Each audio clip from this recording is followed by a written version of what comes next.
Bill Gates নামের একটা ছেলে আছে না, ওই ছেলেটা কেমন? ওই হাজার হাজার কোটি টাকার মালিক, তারপরও ও চা খেতে যায় ফুটপাতে। বিরাট পড়ে গেছে, বিরাট উড়া দে মাথা দে। ওরে বাবা রে, পাপ বাইরে ওজন আছে রে।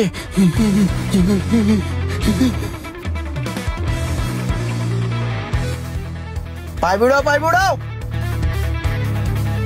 জোরে ধাক্কা দাও। হইছে হইছে হইছে হইছে। ও বাপ, এই জায়গা পিছ দিকে ও। আমি এই জায়গার সাধারণ একটা কর্মী হলেও আমার কাজগুলো সব অসাধারণ। সমস্ত কাজগুলো আমারই দেখতে হয়।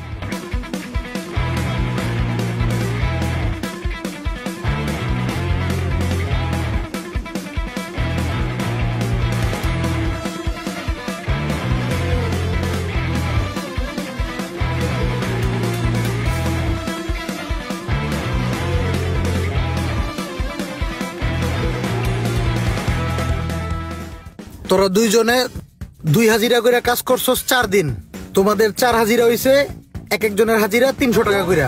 3 4 1200, এই নাও 1200। দুজনে ভাগ করে নিয়ে যাও। আগামীকালকে ডিউটিতে আইসা পড়ো। জি স্যার। ঠিক আছে, আসসালামু আলাইকুম। ওয়ালাইকুম আসসালাম। এই ইমরান ভাই, 2 দিন কাজ করছি 600 টাকা, টাকাটি আমাদের দেন। আর বেটা আমি আওলাদ নিলাম না টায়াডি।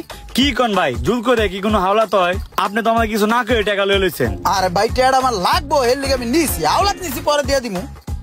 গুরুত্বপূর্ণ এক জায়গায় যাইতে হবে, বুঝোস না?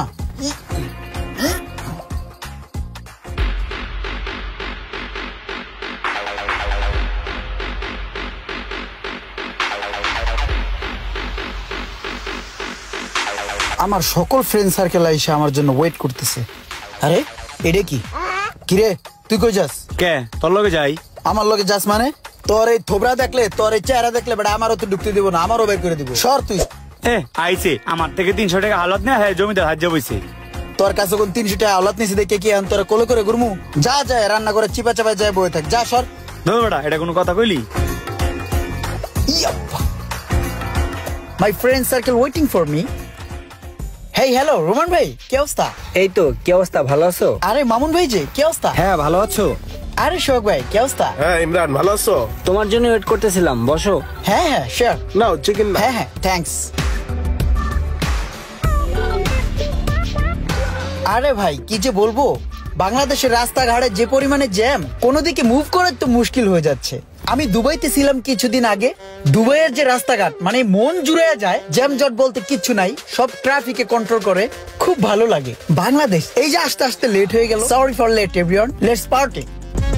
তো যাই হোক মামুন ভাই, আসলে হয়েছে কি, আমি আসলে একটা BMW আনাতে চাচ্ছি। হ্যাঁ, কিভাবে যে আনাই বুঝতেছি না আসলে। রোমান ভাই, আপনি বাহির থেকে কার আনবেন সেটা না আমাকে বলবেন। জাপানে আমার ফ্রেন্ড থাকে লালচান, ও কার এক্সপোর্ট ইম্পোর্টের ব্যবসা করে, বুঝতে পারছেন? বিডিতে যত দামি দামি কার ইনপুট হয় সেগুলো সব আমার ফ্রেন্ডের হাত ধরেই আসে। আমি অলরেডি 2টা গাড়ির অর্ডার করছি, একটা ল্যাম্বরগিনি আর একটা ফেরারি। ঠিক আছে ভাই, আপনার যদি স্পেশালি কোনো কার চুজ থাকে সেটা আমাকে হোয়াটসঅ্যাপ করে দিবেন, আমি ওকে বলে দিব, ও পাঠিয়ে দিবে। টাকা পয়সা নিয়ে পেরা নাই। ঠিক আছে, তাহলে তো ভালোই হয়, যেহেতু আপনার ফ্রেন্ড আমেরিকাতে আছে, তাহলে আমাকে একটা ব্যবস্থা করে দেন না? ওরে আল্লাহ রে, ও এগুলা কি কইতাছে? সব দিয়ে যাইতেছে আমার মাথা উপরে দিয়া। সোহাগ, এই মাসেই কিন্তু আমার ওই যে নতুন ফ্যাক্টরি উদ্বোধন করতে 5 কোটি টাকা লাগবে। ওইটা নিয়ে টেনশন করার কিছুই নাই, আমার ইউএস এর শিপমেন্টটা কমপ্লিট হয়ে গেছে, তো টাকা দেয়া যাবে, সমস্যা নেই। ওকে ঠিক আছে। আচ্ছা একটা বিষয় কি আপনারা লক্ষ্য করছেন, বিল গেটস নামের একটা ছেলে আছে না, ওই ছেলেটা কেমন? ওই হাজার হাজার কোটি টাকার মালিক, তারপরও ও চা খেতে যায় ফুটপাতে। এই বিষয়ে আপনারা কি মন্তব্য করেন?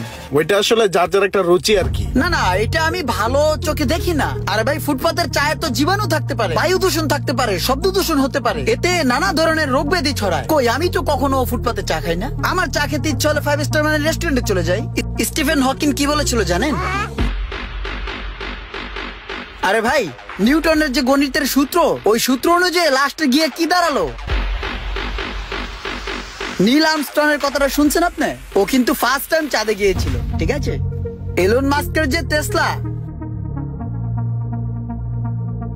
আইনস্টাইনের সেই বিখ্যাত কথাটার কথা মনে আছে? শেক্সপিয়ারের কথাটা কিন্তু ভুলার মতো নয়। ঠিক আছে, তাহলে উঠি এখন। হ্যাঁ হ্যাঁ, ওঠা উচিত। আমারও বিজনেস পারপাস একটি মিটিং আছে, লোকজন সবাই বসে আছে, আমার জন্য ওয়েট করতেছে। উঠি তাহলে। এই বিলটা?